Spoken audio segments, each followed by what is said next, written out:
Creative Mornings in Hong Kong so far. So show of hands, how many of you have been to any previous ones before? Okay, you can be a bit familiar with the video I'm about to show you. Just a little brief. So Creative Mornings was started in 2008 in New York City by a woman named Tina Roth-Eisenberg. So we're going to show you a video about the concept behind the whole Creative Mornings.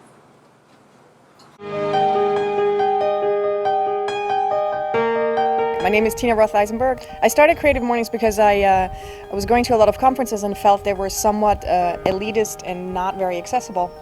And I wanted something that celebrates local communities and that they are accessible and they're free of charge, because I feel like everyone should be able to access events like this. I had no idea that it ever would grow into what it is today.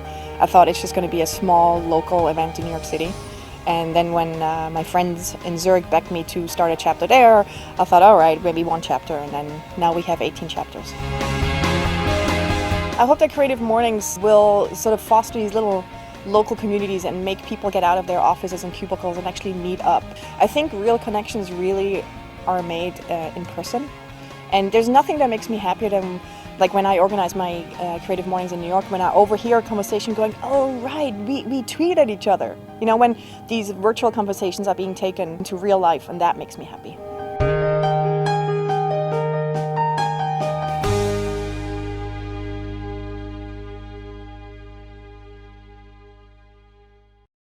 So in the video, Tina mentioned that Creative Mornings is in 80 cities, and actually now it's in over 100. The first city in Asia was Singapore. So each month there's a global theme, and this month's theme is climate. So without our sponsors, we wouldn't be able to kind of hold a monthly event. So we'd like to take some time to thank our sponsors.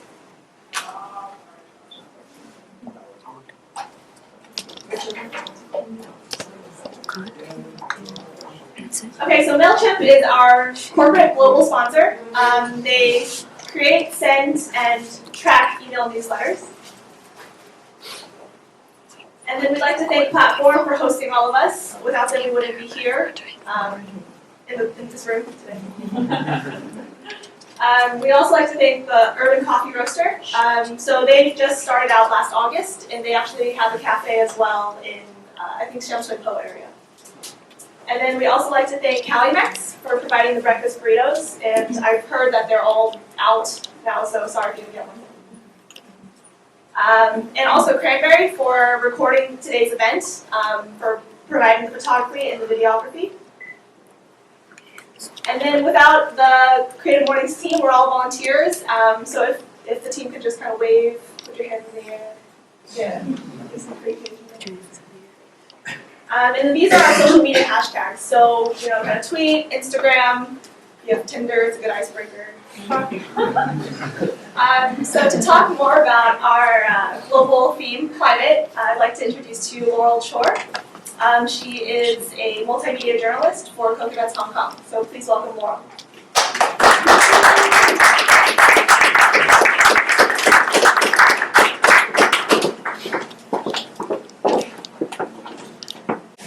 Good morning, everyone. Thanks for being here bright and early. So today I'm going to talk about why we all need to explore Hong Kong more. So the theme is climate. I'm taking a very literal take on it in terms of the environment and what we can do in Hong Kong.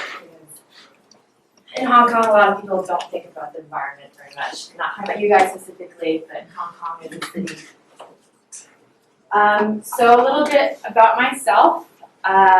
I'm from here, I grew up here, and while I was growing up here, I really loved the idea of nature. I love the idea of safaris and going away to jungles and seeing wildlife and exploring. I love nature documentaries, I devoured science books, but it never really occurred to me that I could do that stuff here. My parents are also from here. They didn't do that growing up, so I didn't do that growing up, and I think that's also the culture here in Hong Kong. It's not very nature-oriented. I actually spent the first 5 years of my life in Canada, where we had a little backyard. And so as a tiny little kid, I would always be out there looking under rocks, seeing what's living under there. and collecting slugs for my slug collection. But once we moved back here, it just stopped. We first lived in Hong Kong, not exactly the greatest natural area in the world. And then we lived in Chow, which is literally one of the most densely populated islands in the world, the second, actually. Cool fact for you. But I still loved the idea of nature, and eventually, after I came back here after my studies, I've worked with the Jane Goodall Institute, I've worked with National Geographic, the Ocean Park Conservation Foundation. For them, I did crazy things like working on an autopsy team for wild dolphins and porpoises. I also worked with the Hong Kong Shark Foundation. I'm going to rewind a little bit and talk to you on the experience that kind of led me to all this.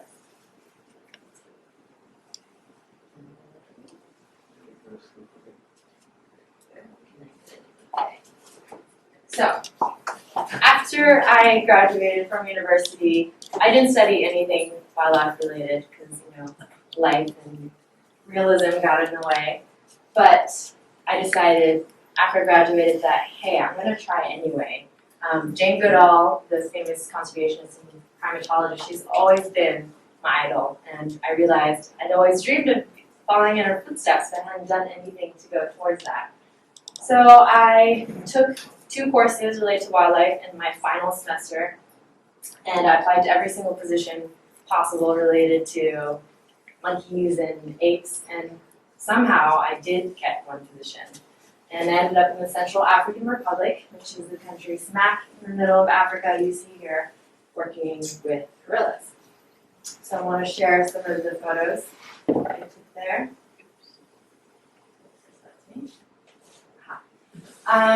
This is Tembo. He is, at the time of this photo was taken, he's about 3. He's just climbing down a tree and some fruit. There's nowhere else to put it.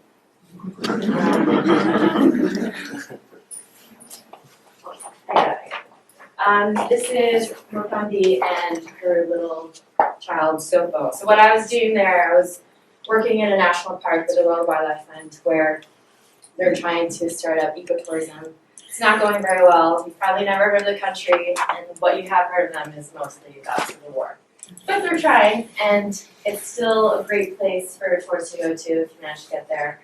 And scientists still go there because these gorillas are completely habituated to humans. They're still wild, but you can hang out with them, and they're very relaxed. Not completely. You can't really just go up and cuddle with them. Unfortunately, that's what I was imagining before I went. But this is Makumba, the silverback.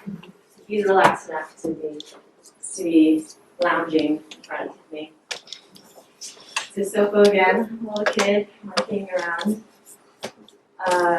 This is him and his half-brother playing.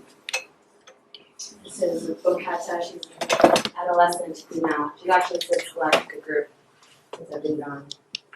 This is Makumba again, the silverback.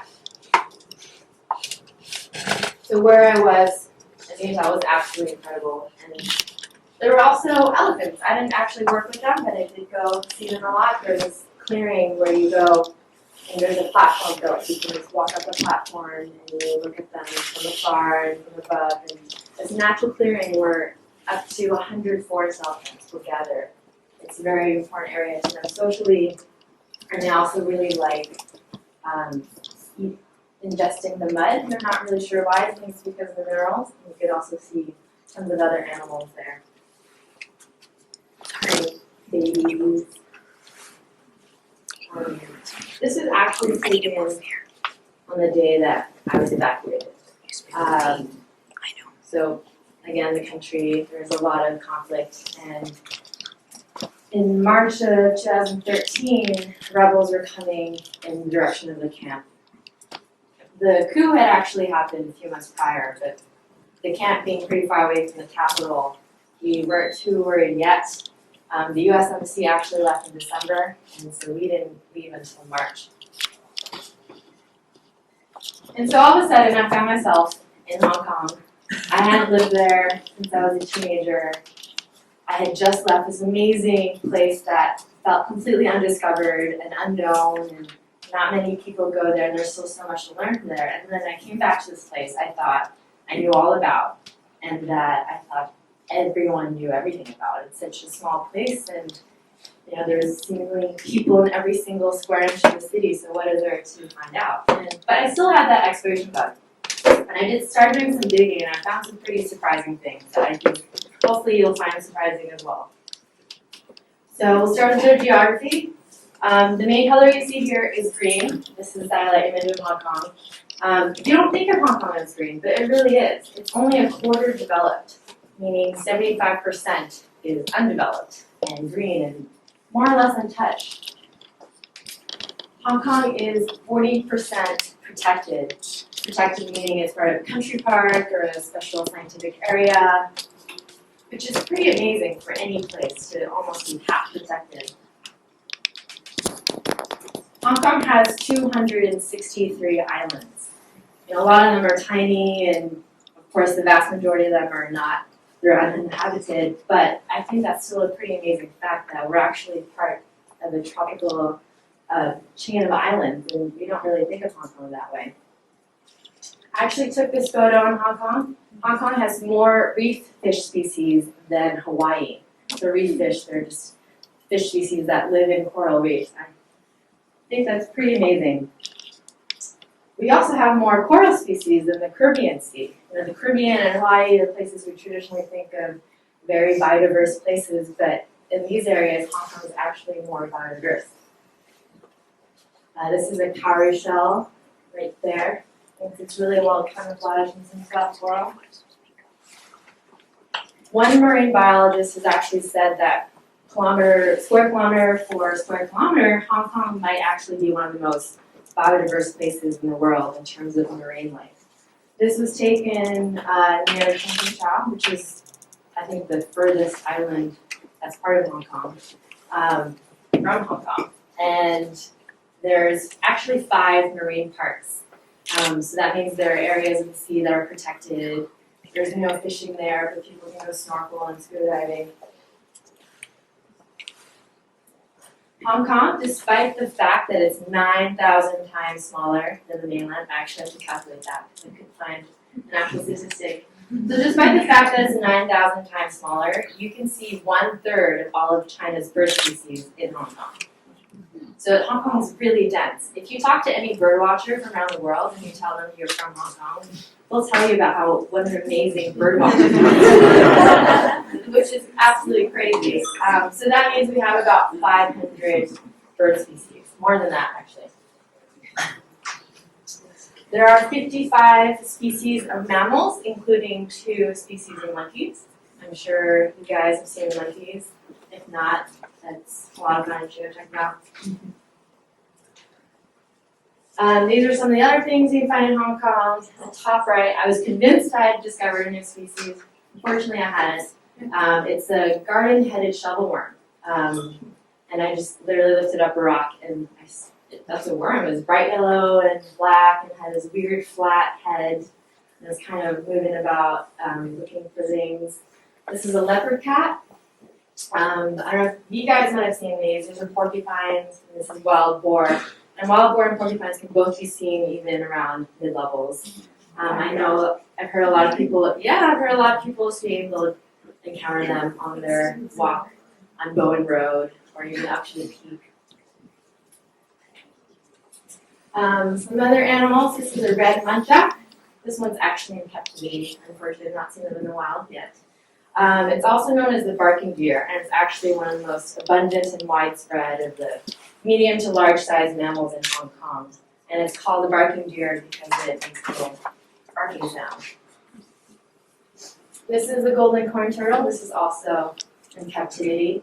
So Hong Kong is the last place in the world where you can see them in the wild. It was originally native to southern China, northern Vietnam, and Laos, but because it's used in traditional Chinese medicine, in those places they've been hunted to non-existence. So Hong Kong is the last place where these things exist, not in captivity like this point. This is a Romer's tree frog. That's very big on the screen here, but it's actually up to 2 centimeters long, so they're tiny. It's an endangered species. It's endemic to Hong Kong, meaning it's found nowhere else in the world. It was discovered in 1952 by this guy named J.D. Romer in a cave, and they thought that the species went extinct after that cave collapsed. But it turns out it's still alive and doing well. Apparently there's this one basketball court in Llama Island I've been, where they're just everywhere. It's like the best place to find them. It's a little bit sad, but also funny. They also still are thriving on the island where the airport is, Chaplapakak. They anticipated that, of course, the airport would decimate the populations, and so they took some and spread them around Hong Kong. But yeah, they're still there. They're still doing well. So next time you're on a plane, you look out the window. This is a Lazelle's blind snake. This one is one of those things that I found out that just left me with so many questions. So it's considered critically endangered by the IUCN, so the international body that decides these things. It's considered endemic to Hong Kong, again, so it's found nowhere else in the world. But it's only ever been seen twice. And the first time was in 1988, and the second time was in 1982, and both times they were dead. So, and it was in Pak Salam, like literally just really near my house where I live now. I'm not too far from here, right by HBU, St. Louis School, you know. So there's a snake, and that also makes me wonder, what is this photo? Like, who took it? It's not dead. Maybe it's not even the right snake. We have photos of the two dead snakes. Are they kept in a university somewhere in some storage facility? Are they still around? Are they not? Are they actually a different species? You know, is there actually a critically endangered endemic snake still snaking around HBU without us realizing? So those are the cool facts. And like you know, Hong Kong and nature don't have the best relationship despite the fact that there's all this cool stuff. One, there's pollution. I don't know if you can tell, but that's a bird swimming through the thick smog in our air. In 2013, 5,142 tons of shark fin were imported into the city, which is actually a very, very small number compared to previous years. I don't know if you guys heard about this rooftop. A few years ago, this made international headlines. Someone came across this rooftop. I think it was in Kennedy Town or somewhere. And they just had thousands of shark fins drying on a rooftop. And I'm not sure why it made international headlines. Maybe it's because it's so visually striking. But it's not really anything new. It's just sometimes I guess we need a visual shock to make us realize something that's been happening under our noses the whole time. Hong Kong has 447 licensed ivory traders. So they're legally trading ivory. But the legal ivory trade is actually sort of a shell for a massive illegal ivory trade. The legal ivory trade creates a demand for ivory, which fuels, poaching, and it also allows people to sell illegal ivory under the guise when they're actually selling illegal ivory. So and that's a huge problem. Every year, you think about 22,000 elephants are killed for their ivory. This is a still from footage that I filmed in the Democratic Republic of Congo, in the capital of Kinshasa, and I went undercover. Well, I didn't really go undercover. I just pretended to want to buy ivory because I'm Asian, so they're like, sure, they should want that. It's pretty scary. You go to these markets, it's just off the road and just tusk upon tusk upon tusk, and a lot of them are really small, so they just came from little babies, and Hong Kong's a huge trading hub for that. Hong Kong eats a lot of seafood, like you probably knew. Hong Kong people eat every year on average 71.2 kilos of seafood. That's just, life taken out of the ocean and into their bellies. That's about 4.1 times the global average. And a lot of it, as you would imagine, is not sustainable. For example, this is a grouper. 1 in 10 grouper species worldwide are threatened with extinction. And most of these species that are threatened with extinction you can find them on tables in seafood restaurants. This is a pink dolphin, also known as Chinese white dolphin. one scientist estimates that there's only about 61 left. I don't know if you guys heard about the recent case of Hope. He was a dolphin who died about 2 days ago at Ocean Park. About 3 weeks before that, they think it got hit by a propeller from a tour boat, and it had really awful injuries. It's amazing it survived that long, to be honest. Its vertebrae were exposed, its tail was almost cut off. So that's one of the problems. There's also pollution, and the boats that go to Macau, the high-speed ferries, that's also a big problem because they can't really even get out of their way. They're so fast. So the Hong Kong government keeps on suggesting that we should start building into country parks, which makes you wonder, then what is the point of a country park to begin with? And it's not like they made this suggestion once. The development secretary has been for years writing op-eds and blog posts and saying at press conferences, well, you know, maybe we should start thinking about building into country parks. Like, it shouldn't be a taboo. We should sort of consider the idea. So they're actively trying to convince the Hong Kong public that we don't need our country parks. I think Hong Kong nature has an image problem. I grew up here. I didn't know about all this cool stuff. A lot of people who grew up here also don't know about it either. So when I was doing research, there wasn't one single place where I could find all this information. I had to dig, in academic papers or very specific organizations or very esoteric, like herpetology enthusiast groups where they just talk about snakes to each other. So this is from, and the government doesn't have very good resources for the public either. This is from their publicly available database of Hong Kong species. It's very basic. This is the only picture they had for this animal. It's called a gray shrew. It's a little mammal that scurries around Hong Kong. And so I don't know if you can tell, but it's dead.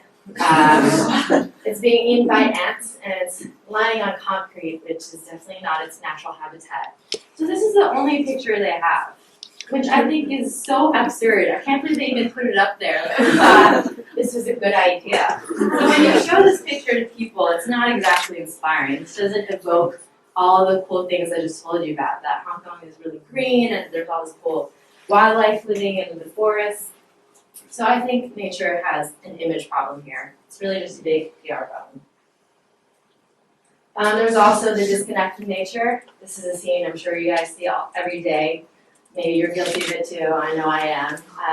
But Hong Kong people don't really feel connected with nature. I think people have a very separate, they separate themselves from nature, they don't feel connected with it. It's not something they want to touch or experience, and when they do, it's in a very controlled environment. And Hong Kong kids spend a lot of time studying, spend a lot of time inside. They don't exercise enough, and they're not getting outside enough. So while they're looking at their phones, they don't realize that what we're losing in Hong Kong, because we're definitely losing things the way things are going now. We don't know what we're losing because we're not paying attention. We don't know what we're losing because there's no good place to learn about these things. There's no resource for people to go on and find out all these cool things about Hong Kong. And we don't know what we're losing because scientifically we still don't know a lot. I just said all that. So this is a quote from the World Resources Institute. Scientists have a better understanding of how many stars there are in the galaxy than how many species there are on Earth. Meaning we don't know anything about our planet and what's living on this planet, and that definitely applies to Hong Kong as well. So the best estimate we have of how many species there are in the world is 8.73 million.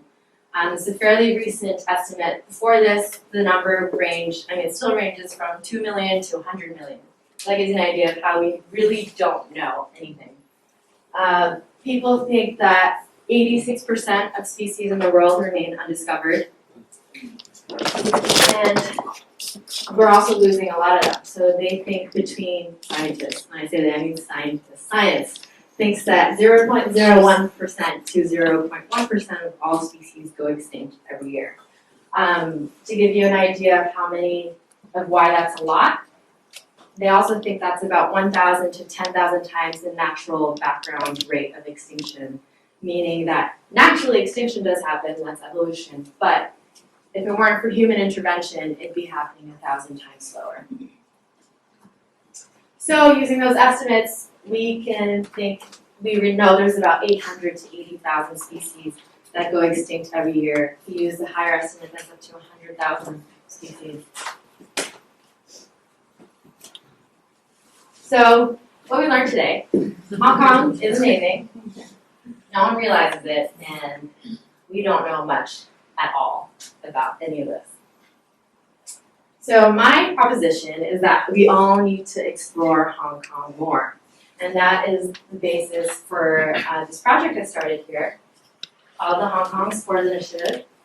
And so I got a grant from National Geographic to start this.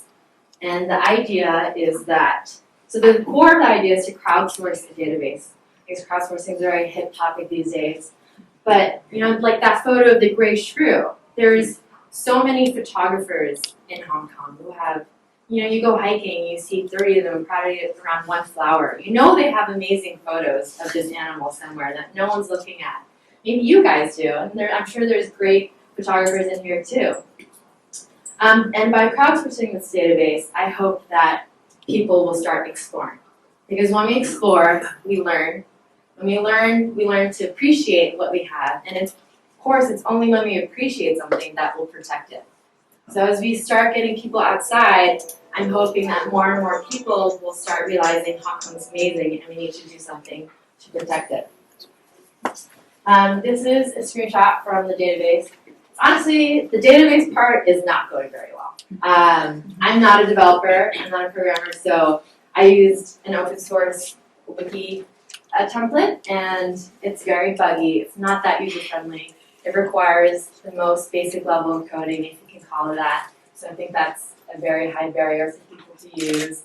But that's my vision, that people can contribute, can do research, put it in one place. If they have a sighting, then they can upload it, so we can start seeing where people are seeing things. So while that's not going very well, I've been doing other stuff. I've spoken to about 8 different schools, both local and international, ranging from 5 years old to 17 years old. So in total, I've spoken to about 400 different kids, and I actually spoke in Beijing as well, and that was a very large conference. I spoke to about 3,000 kids there. And now I'm starting to speak to adults, which is a lot harder. I try to organize trips when I can. Taken about 100 people on trips around Hong Kong. This is just a guided hike with City U professor to Tung Chai. We did an overnight kayaking trip where we tried to look at what was around the coastline. I've taken people on several trips to Mai Po Nature Reserve, which is a wetland reserve up north by the border with Shenzhen.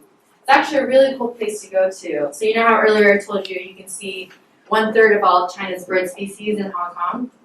So at this park, you can see 70% of all of Hong Kong's birds there. So if you go to this one place, you can see a lot of birds, basically. And you go there, there's never really anyone else there. It's actually easier to go there if you're a foreigner than if you're local. I don't really know the reasoning behind that. But if you're a foreigner, you can just walk up and visit. But if you're a local, you actually have to join an organized tour. So, this is a heron we saw there. And while we're there, I invented this game called Bird Bingo. Very creative. I'm creative too.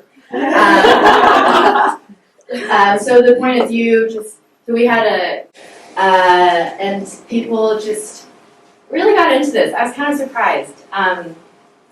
As you can probably tell, I really like getting people as excited as I am about things. But I was surprised that, we had bankers and consultants on our trip, and they were really starting to get into this. And these are grown adults, not children, and they actually enjoyed this game. And my favorite bird, I'm just going to point out down there, that tiny picture, is a black-faced spoonbill. There's only about 25, sorry, I should have picked this bigger picture. There's only about 2,500 of them left in the whole world. And it's an endangered species, well, Yeah, it's an endangered species, and you can see them at this park, but their largest and most successful breeding zone is actually in the DMZ between North and South Korea, which is really cool. And all these birds stop over in Maipo when they're migrating. That's why Maipo is such a great place to see them. And you can go and see this bird, which lives in the green zone between the Koreas. We've gone on trips. This is to the Kadori Park. One of the cool things about leading on these trips is I can take my parents, and my parents are Hong Kong natives all the way, and they really didn't do any of this stuff growing up. So this is the first time they went to Kadori Park. We went dolphin watching. Sorry for this terrible photo. It's really difficult to take photos of dolphins. But it was the first time they had ever seen dolphins in the wild. I don't know if you guys had the chance to do that. So the idea is just to bring people out there one person at a time, because sometimes all it takes is a Facebook event for people to go to somewhere where they went before. We've had an article in the SCMP. They took the world's cheesiest photo of me. We also had an exhibit at PNQ in conjunction with the British Council and the Royal Geographical Society. Even the British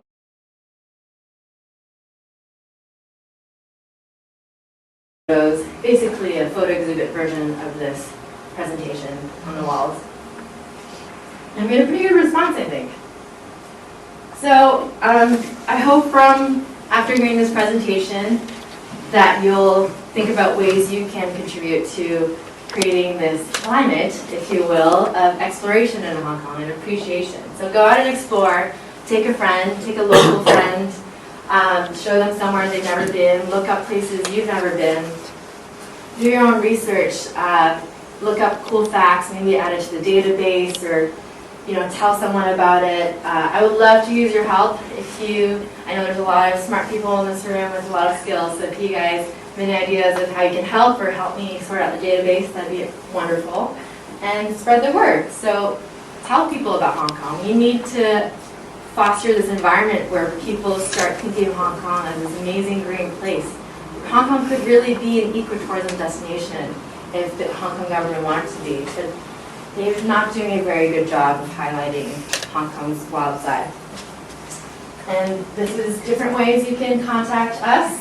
My email is laurel@hkexplorers.org. We have a website, Facebook page, Twitter. I also have a Tumblr, which I don't use. And there's so many ways to contact us. There's no excuse if you are curious or want to know more. So thank you for listening.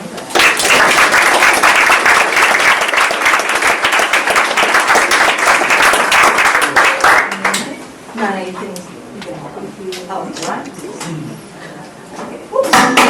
Sorry.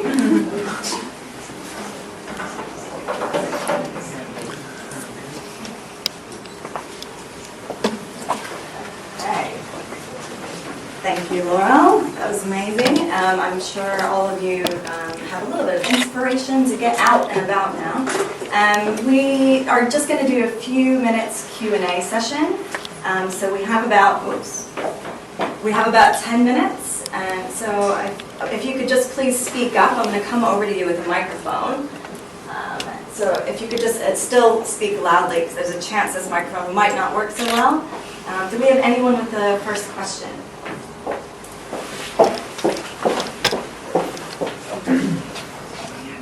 Hi.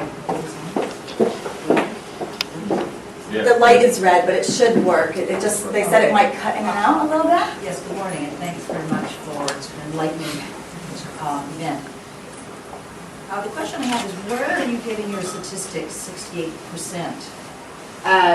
Which statistics are? 68% of parkland or reserve? 40%? Yeah. 40%. 40%. That's from the government. And of course, protected on paper doesn't really mean well protected in practice. But it's a start, and the fact that the legal basis for that protection is there, I think, is really important. Enforcement and how seriously the government takes it is another issue. But part of the reason why I want to do this project is because when there's no public will or passion about this issue, the government's not going to care. I mean, not that they're that accountable to us right now, but still it matters. If the people care about it, then they're going to be forced to. Yes. No, just, the reason I asked the question is, I came here many, many years ago, at that point when I was doing some research for a project into something quite similar. It was 68% years ago. So I was just wondering, do they date these updates in terms of saying 40% and like there's a date, or do they have any records showing the erosion of parkland? I didn't go back in time. I'm fairly certain 40% is the most recent figure. It's kind of sad that that changes. I mean, if it really was 68% at one point, then clearly we have problems. I mean, 68% is a lot, to be fair. And we need places to live in, and hopefully they're not too small. But yeah, if we're losing country parks, it's really worrying. Next question. If you could pass the microphone, please. Thank you. What did you study in university? Yes. I studied international health. Not very related, but I still looked at development, which a lot of times has environmental implications. Part of the reason why I got that position in the Central African Republic was because of my health background. There was a lot of intersection in between public health and wildlife issues. For example, HIV is the best example. It jumped from apes to humans, and they're trying to start looking at where that's happening. So that's part of the reason why I got the position. Another good example is Ebola. I think they think 2/3 of gorillas have died from Ebola, like 2/3 of all gorillas. That's kind of a hidden issue. So, if we can control the reservoir of Ebola virus in apes, then maybe we can control it in humans too. Segue. Another question? Anyone? Is your hiatus in Hong Kong permanent? Oh, yes. So I do have a full-time job. That's a big part of the reason why things move so slowly with this project. I work, I'm a new associate editor at Coconuts Hong Kong. I don't know if you've heard of it. It's an online news site. People always ask me, oh, that must not be what you really want to do.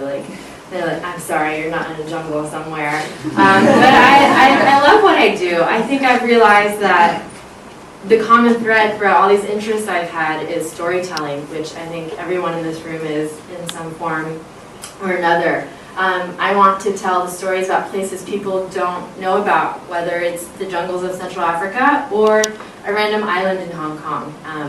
So I like getting people excited about undiscovered places or issues I care about, and I get to do that in my day job and in this project in different ways. Do you have a question over here? Yeah, Can we just grab the microphone up there? Or just speak loudly, that would be great. I can do both.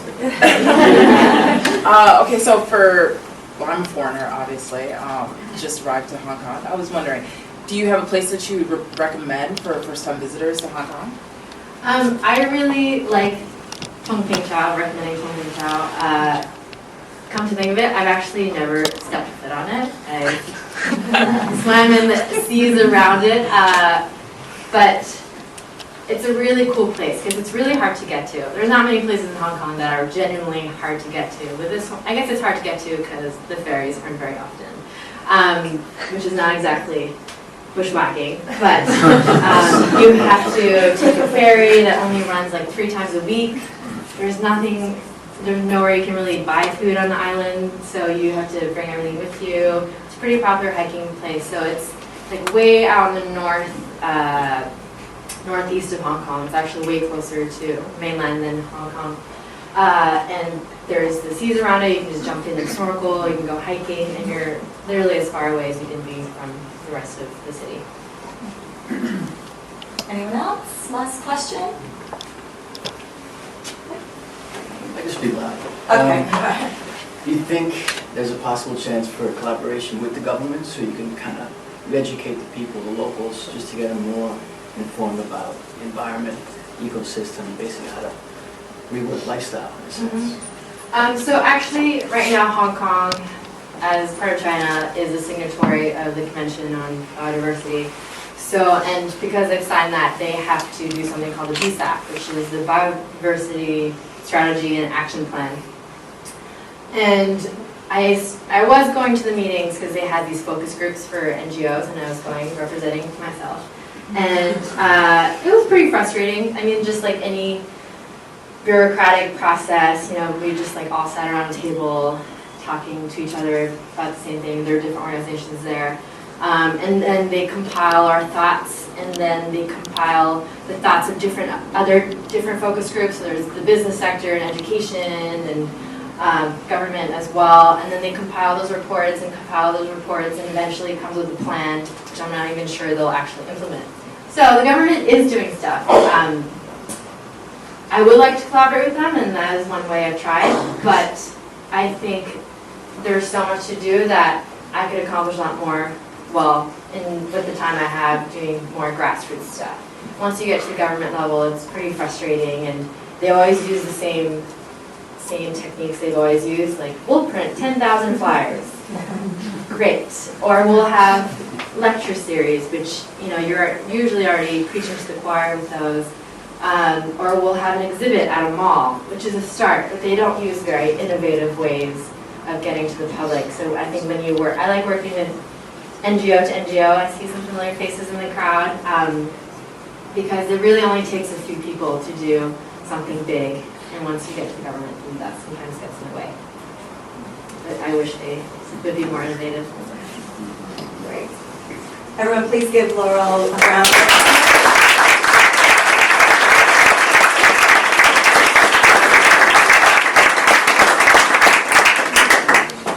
So I would like to thank our team and sponsors again, and you know, for those of you who have any feedback or would like to get involved, we had at our last event we had a line of people, which is fantastic. So we have a whole choice of volunteers now, which is great, but we can always use more. So if you would like to reach out to us, we have our Facebook page, Twitter. Feel free to email me directly as well. One of my cards is back there on the table. And our next event is on the 13th of March, so only a short time away. And the speaker, the venue, and the theme are all going to be a surprise. Creative Mornings headquarters in New York loves surprises. So you actually have to follow us to find out what's going on. So please log in and stay in touch with us. And I would like to challenge everyone, since that is only a short time away, to help Laurel out. You know, we have a few weekends. I'm sure everyone can find some time to get out, take some pictures as you're hiking or go somewhere, explore somewhere, and then tag the Hong Kong explorers. And yeah, share the pictures, tag CM if you'd like to. But yeah, we'd really like to, you know, I have a family of wild boar in my backyard. I love it. It's fantastic. My daughter absolutely loves it. So yeah, it is amazing. Yeah, so, and then I think other than that, you know, we hope you've enjoyed it, and we hope to see you all again. Thanks, everybody. If you haven't registered, please register as well. Thanks.